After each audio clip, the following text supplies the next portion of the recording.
desesperación y sublevación en la población cubana, como una vía para derrocar la revolución. O sea, que de acuerdo con las estipulaciones del derecho internacional, esa medida califica como un acto de genocidio, porque estuvo dirigida a hacer sucumbir por hambre a una población entera. Eso es un acto de genocidio. Y así es reconocido hoy casi universalmente, ¿no?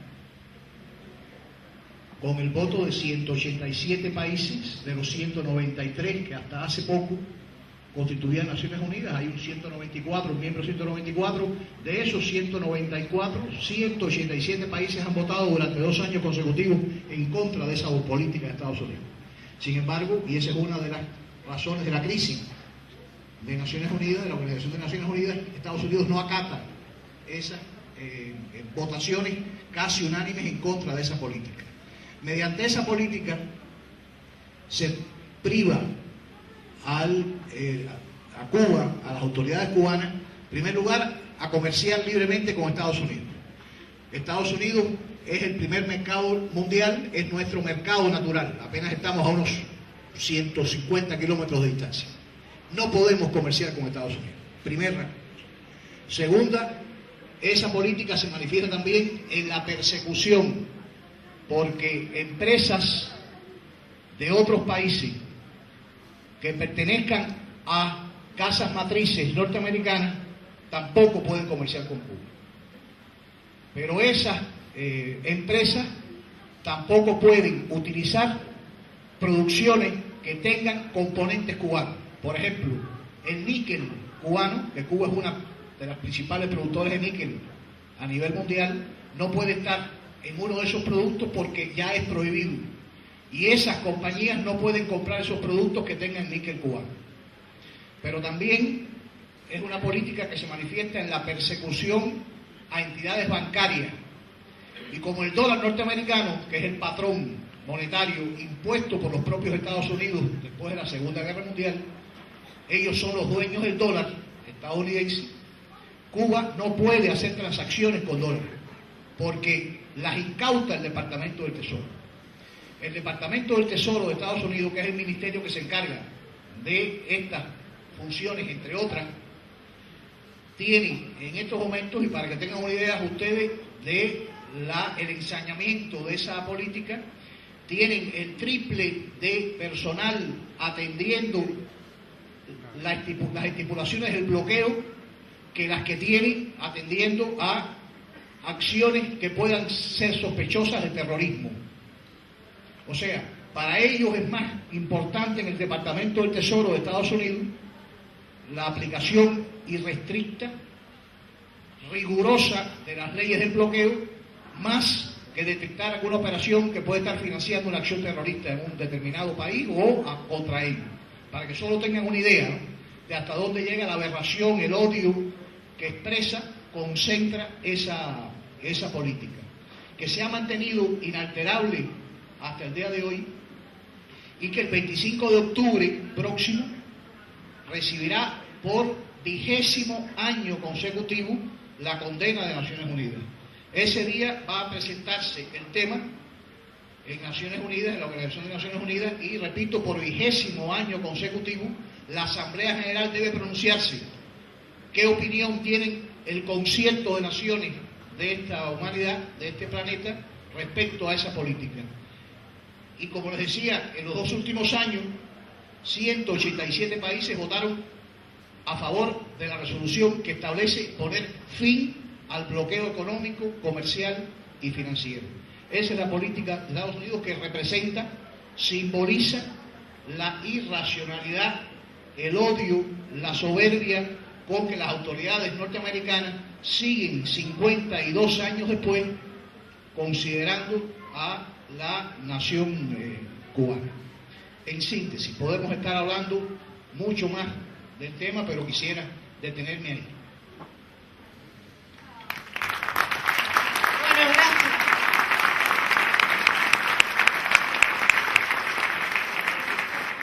Hola. Una preguntita, necesitamos saber si está Damián Confino y por dónde está. Bien, ¿te acercas un ratito? Bueno, acá le decimos al señor nombre, apellido. Buenas noches, Ricardo Chávez Miranda. Tengo el diablo en el cuerpo. Lo llamo Chávez por parte de padre y Miranda por el lado, supongo yo, de Francisco de Miranda.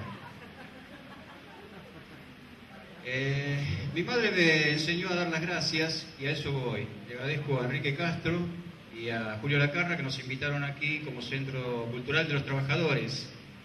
Ustedes recién escucharon a un niño que se empecina en decir que es mi hijo, y yo, pensándolo bien, me salió más barato hacer el DNI que un ADN, así que lo reconocí. Los dos, a pesar él de la poca edad y yo de la mucha edad que he tenido al cohete, porque recién ahora con él me he vuelto a educar. Y no son, según lo que nosotros pensamos, 200 años solamente de mala educación. Yo pertenezco también por el lado de mi abuela a los pueblos originarios, soy descendiente de Tobas y Matacos, y algún que otro europeo se llegó a Santiago del Estero y le habrá dado a mi abuela o a mi tatarabuela un espejito de color y le habrá violado o le habrá hecho el amor, como se suele decir en las telenovelas. En principio les agradezco. Y después decía que lo que nosotros estamos haciendo en el Centro Cultural de los Trabajadores no es moco de pavo. Acá hay muchos compañeros, que los conozco, que están haciendo lo mismo en sus barrios. Y es bueno que nos encontremos porque nosotros ahí tratamos de hacer cunas, porque sabemos que en el Emporio del Tanque, en la Ribera, en La Matera, por allá por otros barrios de Solano, más indigentes también, necesitan cunas. Y nosotros decimos que fabricamos esas cunas como salvavidas, porque el intendente sabrá que el doctor Troyano dijo que hace falta cunas para tratar de frenar la mortandad infantil que se da por aplastamiento de los niños por sus propios padres. Nosotros tratamos de paliar. Somos buenos habladores, los del Centro Cultural de los Trabajadores, porque hemos estudiado, porque entendemos que la ignorancia no es una buena herencia. Tenemos que estudiar toda nuestra historia, no solamente la de los 200 años, la de hace 5.000 años. Y apoyo lo que dijo el compañero embajador de Venezuela. Perón también dijo que había que ir hacia el objetivo, al frente, con los compañeros dirigentes a la cabeza o con la cabeza de los dirigentes. Tenemos que tener conciencia de clase, tenemos que tener claridad en el objetivo y ocupar espacios de decisión, porque el pueblo, lo dijo el intendente, es nuestra hora, nos tenemos que capacitar, como dice el intendente y la presidenta, para la inclusión, para capacitarnos, para la producción, para paliar y desterrar por siempre la miseria. Para eso es el Centro Cultural, para estudiar nuestra historia, para producir, para volvernos a educar y erradicar esa contracultura que, como decía el compañero de Cuba, nos han metido en la cabeza desde que nacimos, que es la cultura del imperialismo y de la explotación del hombre por el hombre.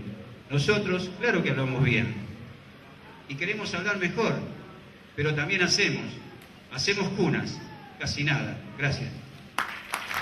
Claro. Acá. Sí.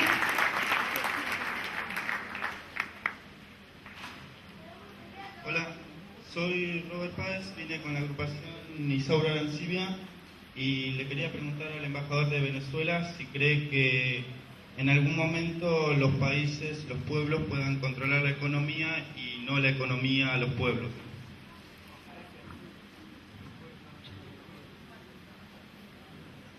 Si es que casualmente ese es el tema. El tema es que requerimos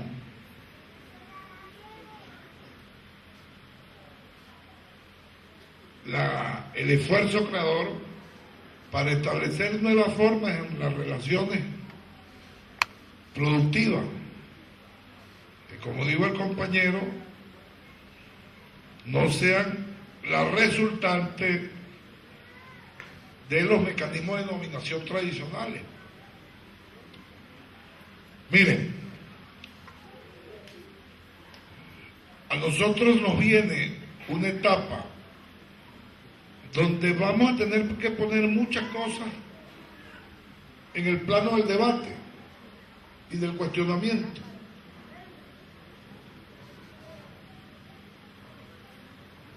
¿Cómo construir una sociedad de iguales si no tenemos la capacidad, como dijo el compañero también, y la conciencia de clase? Nosotros tenemos que entrar en un proceso de profundo debate, partiendo de la premisa de que hay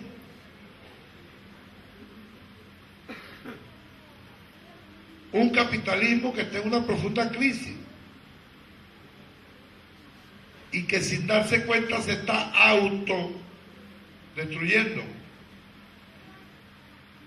Ahora requerimos la construcción de esa alternativa, que no vaya a ser un neocapitalismo, sino una alternativa real. Nosotros de Venezuela andamos planteando el socialismo como la única alternativa frente al capitalismo. Ok, pero eso hay que construirlo. Habrá que poner en el debate inclusive las premisas básicas que dieron sustentación a la teoría socialista. Un esfuerzo creador importante. Los medios de producción, su control, su tejido, habrá que ponerlo en el debate. Yo no me atrevo a dar soluciones porque no es de soluciones individualizadas, sino es la manera de cómo la vayamos construyendo. Lo que sí creo, el propio Estado, la estructura del Estado, habrá que ponerla en el debate en su momento dado también. Son procesos.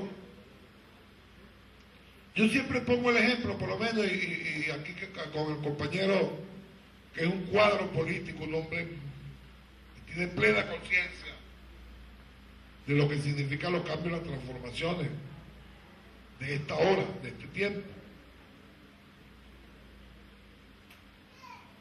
La propia forma de la división político-territorial nuestra en nuestros países, ¿qué es la herencia de la colonia? Provincias, intendencias, partidos, ¿será esa organización la que requiere esta hora? Habrá que ponerlo. Por supuesto no podemos destruir nada si no tenemos la posibilidad de ir construyendo la alternativa.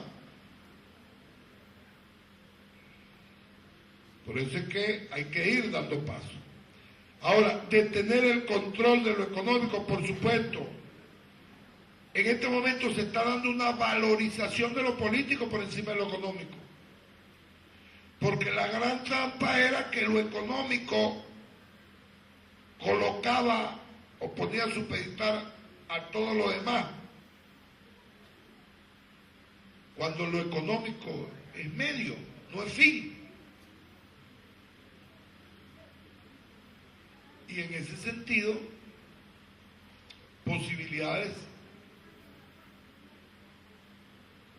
las hay y las tenemos que ir construyendo. Nuevos esquemas, nuevas formas de relaciones económicas, cómo van a estar estructuradas. Ahí juega un papel importante los trabajadores, que se me olvidó un concepto amplio de trabajadores. Un concepto diverso que permita que haya diversas expresiones del trabajador. No es que las madres de nuestro barrio no son trabajadoras. Por un ejemplo. El control de trabajadores, esas son fases que se irán dando. Ahora, para eso se requiere madurez.